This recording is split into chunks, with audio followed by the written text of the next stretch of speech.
ICC men's টি-20 world কাপের ১০ম addition শুরু হয়ে গেছে গতকাল ৭ই ফেব্রুয়ারি থেকে, যেখানে বিশ্বকাপের প্রথম দিনে মোট অনুষ্ঠিত হয় ৩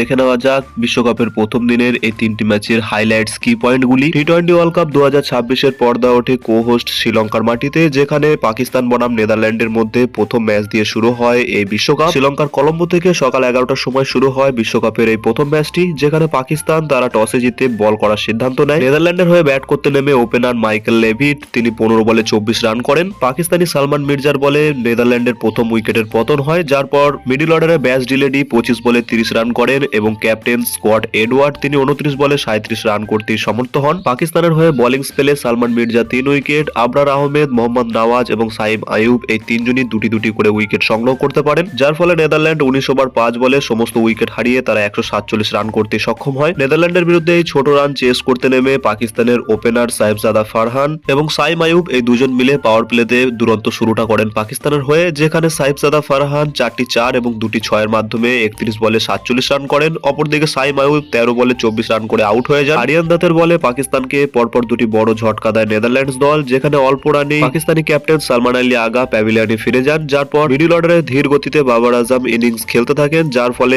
পাকিস্তানের মিডল অর্ডার একেবারে কোল্যাপস করে যায়। একে একে মোট ৭টি উইকেট পড়ে যায় পাকিস্তানের, যার ফলে লোয়ার অর্ডারে অলরাউন্ডার ফাহিম আশরাফ এবং বোলার শাহিন আফ্রিদি ব্যাট করতে থাকলে পাকিস্তানের আস্কিং রান রেট বাড়তে থাকে, যার ফলে লাস্ট ২ ওভারে পাকিস্তানের জন্য ম্যাচটি জেতা অত্যন্ত কঠিন হয়ে যায়। ২ ওভারে ২৯ রান বাকি থাকে। এমন অবস্থায় নেদারল্যান্ডসের হয়ে ১৯ ওভারে বল করতে আসেন লোগান ভ্যান বিক। ১৯ ওভারের প্রথম বলে ফাহিম আশরাফ ছক্কা মারার পরেও দ্বিতীয় বলটিতে তিনি ক্যাচ দিয়ে বসেন নেদারল্যান্ডের ফিল্ডারের হাতে। এমন অবস্থায় এই দ্বিতীয় বলে অত্যন্ত ইম্পর্টেন্ট ক্যাচটি মিস করে বসেন ম্যাক্স ওডাউট এবং এটি হয়ে দাঁড়ায় এই ম্যাচের টার্নিং পয়েন্ট। ওডাউট ক্যাচটি মিস করার ফলে ১৯ ওভারে ৪টি ৬ এবং একটি ৪ মেরে মোট ২৪ রান সংগ্রহ করে নেয় ফাহিম আশরাফ, যার ফলে শেষ ওভারে পাকিস্তানের প্রয়োজন ছিল মাত্র ৫ রান। এমন অবস্থায় শেষ ওভারে ৩টি বল বাকি থাকতেই পাকিস্তান ৩ উইকেটে এই ম্যাচটি জিতে যায়। এরপর আসা যাক দ্বিতীয় ম্যাচের দিকে, যেখানে এই বিশ্বকাপের দ্বিতীয় ম্যাচটি অনুষ্ঠিত হয় ওয়েস্ট ইন্ডিজ বনাম স্কটল্যান্ডের মধ্যে। ইন্ডিয়া থেকে কলকাতার ইডেন গার্ডেনে বিকেল ৩টের সময় শুরু হয় ওয়েস্ট ইন্ডিজ বনাম স্কটল্যান্ডের মধ্যে এই দ্বিতীয় ম্যাচটি। স্কটল্যান্ড টসে জিতে তারা প্রথমে বল করার সিদ্ধান্ত নেয়, যেখানে ওয়েস্ট ইন্ডিজের হয়ে ব্যাট করতে এসে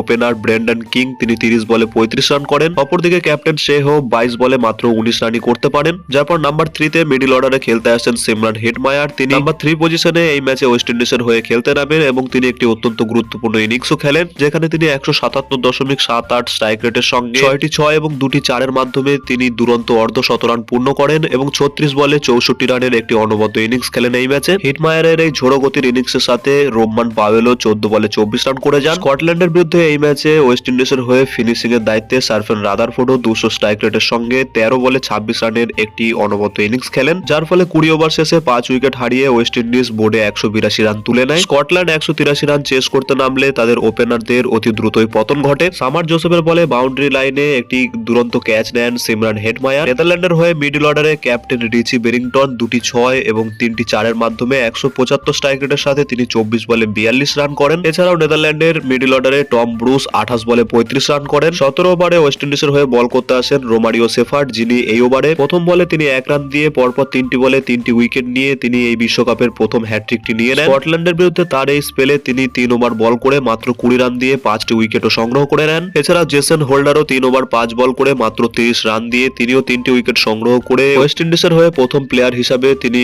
টি-২০ ইন্টারন্যাশনাল ম্যাচে ১০০ উইকেটের মাইলস্টোন কমপ্লিটও করেন, যার ফলে কলকাতার মাঠে স্কটল্যান্ড ১৮ ওভার ৫ বল খেলে তারা ১০ উইকেট হারিয়ে ১৪৭ রান করতে সক্ষম হয়। এই ম্যাচে ওয়েস্ট ইন্ডিজ ৩৫ রানের একটি অনবদ্য জিত হাসিল করে নেয়, যার ফলে এই ম্যাচ শেষে প্লেয়ার অব দ্য ম্যাচ হন সিমরান হেটমায়ার। এরপর আসা যাক গতকালকে তৃতীয় ম্যাচের দিকে, যেখানে ইন্ডিয়া বনাম ইউএস এর মধ্যে খেলা হয় বিশ্বকাপের তৃতীয় ম্যাচটি। ইন্ডিয়া থেকে মুম্বাইয়ের ওয়াংখেড়ে স্টেডিয়ামে সন্ধ্যে ৭টার সময় ভারত বনাম মার্কিন যুক্তরাষ্ট্রের মধ্যে শুরু হয় এই ম্যাচটি। ম্যাচ শুরুর আগে ওয়াংখেড়ে স্টেডিয়ামে নাচে গানে একটি দুর্দান্ত ওপেনিং সেরিমনি দিয়ে শুরু হয় এই ম্যাচ। টি-২০ ওয়ার্ল্ড কাপ ২০২৬-এর ব্র্যান্ড অ্যাম্বাসেডর ভারতের সেই প্রাক্তন টি-২০ ওয়ার্ল্ড কাপ জয়ী ক্যাপ্টেন রোহিত শর্মা বিশ্বকাপের ট্রফি হাতে এই মুম্বাইয়ের ওয়াংখেড়ে স্টেডিয়ামে প্রবেশ করেন, যার পর সমস্ত কিছু সেরিমনি শেষ হওয়ার পর এই ম্যাচে ইউএসএ টসে জিতে প্রথম বল করার সিদ্ধান্ত নেয়, যেখানে ভারতের হয়ে এই ইনিংস শুরু করতে নামেন অভিষেক শর্মা এবং ঈশান কিষান এবং দ্বিতীয় ওভারের মাথায় অভিষেক শর্মা গোল্ডেন ডাকে তিনি প্যাভিলিয়নে ফিরে যান। পাওয়ার প্লেতে ঈশান কিষান এবং তিলক বর্মা ব্যাট হাতে ক্রিজে টিকে থাকলেও তারা ব্যাট হাতে তেমন কিছু করতে সক্ষম হয় না। পাওয়ার প্লে শেষ ওভারে ইউএস এর হয়ে বল করতে আসেন ভ্যান সেলভাকি। তিনি ঈশান কিষান এবং তিলক বর্মার মধ্যে পার্টনারশিপ ভেঙে দুজনকেই আউট করে দেন, যার পর শিবম দুবেও ব্যাট করতে এলে তাকেও ফার্স্ট বলে ডাক করে ফিরিয়ে দেন প্যাভিলিয়নে। এর ফলে ভারতের মিডল অর্ডার অত্যন্ত স্ট্রাগল করতে থাকে পাওয়ার প্লেতে, যেখানে পাওয়ার প্লে শেষে ভারত 46 রানে 4টি উইকেট হারিয়ে ফেলে। অপরদিকে ভারতের হয়ে ব্যাট হাতে সূর্যকুমার যাদব একদিক সামলে রাখেন এই ইনিংসের। এরপর ভারতের মিডল অর্ডারে রিঙ্কু সিং 6 বলে 5 রান করে এবং হার্দিক পান্ডিয়াও হারমিত সিং এর বলে অতি দ্রুতই আউট হয়ে যান। ইউএস এর বিরুদ্ধে ভারতীয় দল একেবারে কোল্যাপস করে যাওয়ার ফলে ভারতীয় দল চলে আসে অত্যন্ত চাপে। এরপর ক্যাপ্টেন সূর্যকুমার যাদবের সঙ্গে একটি ছোট্ট পার্টনারশিপ হয় আকসার প্যাটেলের, যার পর সহ অধিনায়ক আকসার প্যাটেলও আউট হয়ে যান এবং ক্যাপ্টেন সূর্যকুমার যাদব তিনি ধীরে ধীরে ইনিংস বিল্ড করতে থাকেন এবং তিনি শেষ ওভার অবধি শেষ বল পর্যন্ত